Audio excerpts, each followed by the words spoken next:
नमस्कार, मैं विष्णुपुरी प्रथम न्याय न्यूज़ चैनल में आपका स्वागत है। इस वक्त हमें नेताजी सुभाष चंद्र बोस मैदान के सामने, तो यहाँ पे कई दिनों से ये मामला चल रहा है, जहाँ पे जो बाथरूम में जो साफ़ सफाई कर्मचारी है वो उपोषण के लिए बैठे हैं। तो आइए उनसे जानते हैं कि उपोषण पे बैठने का उनका प्रॉब्लम क्या है और क्या दिक्कत है आपको और क्यों बैठे आप आमरण उपोषण के लिए।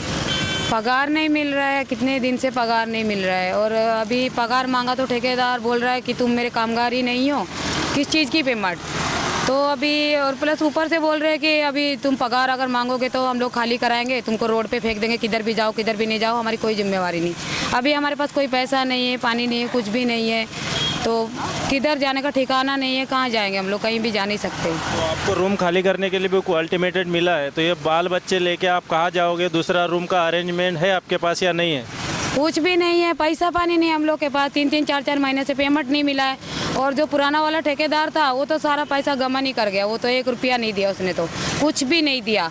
और जो ये आगे वाला है, ये 2 ठेकेदार जो आए हैं मिलजुल के जो काम कर रहे हैं, ये लोग तो एग्री नहीं हो रहे वो चीज़ पे। वो तो बोल रहे कि हमारा तो तुम कामगार ही नहीं हो, हम लोग ने तो तुम्हें रखा ही नहीं है। और जिसमें हम लोग को बोला नहीं गया ये चीज़ के लिए कि आप काम बंद कर दो या फिर हम तुमको नहीं रखना चाहते, वो भी नगर पालिका से एक लेटर मिला था हम लोग को, वो लोग घर पे गए थे देने के लिए। वो उसमें भी ये लिखा था कि रिपेयरिंग के लिए हम लोग ये सब कर रहे हैं, खाली करने के लिए तब भी नहीं बोला था। लेकिन अभी वो लोग बोल रहे हैं कि हम तुमको पुलिस के साथ में आएंगे, सामान के साथ बाहर फेंक देंगे उठा के, और हमको तुमसे कोई लेना देना नहीं है, तुम कहीं भी जाओ, भाड़ में जाओ, मर जाओ, कोई फ़र्क नहीं पड़ता है। नगर पालिका को, किसी को, ठेकेदार को कुछ फ़र्क नहीं पड़ता। उसका जिम्मेदार कौन रहेगा? आपको कुछ हानि पहुंची या बच्चों को हानि पहुंची, उसका जिम्मेदार कौन रहेगा? उसका जिम्मेदार नगर पालिका ठेकेदार रहेगा, और कौन रहेगा? नगर पालिका ठेकेदार जिम्मेवार रहेगा उस चीज़ का। तो अपने साथ हेमंत भाई है जो सफाई कर्मचारी के लिए, वो भी सफाई काम करते हैं, लेकिन सफाई कर्मचारी के लिए वो भी बहुत दिन से झगड़ रहे महानगर पालिका से। तो आइए उनसे जानते हैं, सर क्या हुआ, आज महानगर पालिका में गए थे तो क्या अल्टीमेटेड मिला?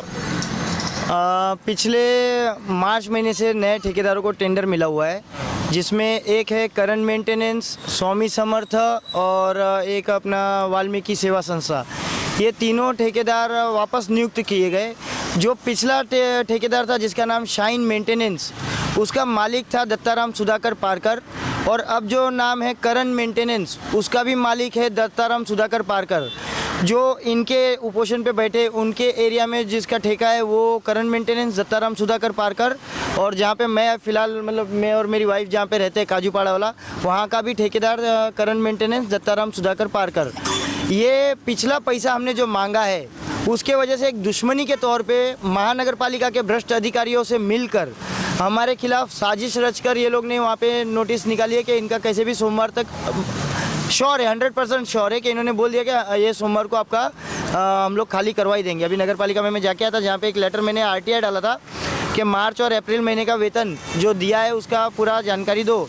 तो उन्होंने लिख के दिया है कि ठेकेदार ने हमसे कोई पैसा मांगा ही नहीं है वेतन के बारे में, क्योंकि हम लोग कोई कामगार ही नहीं है। दूसरा एक और लेटर दिया है कि आप लोग बेकायदेशीर उपोषण पे बैठे हो और आप लोग हमारे कामगार ही नहीं हो।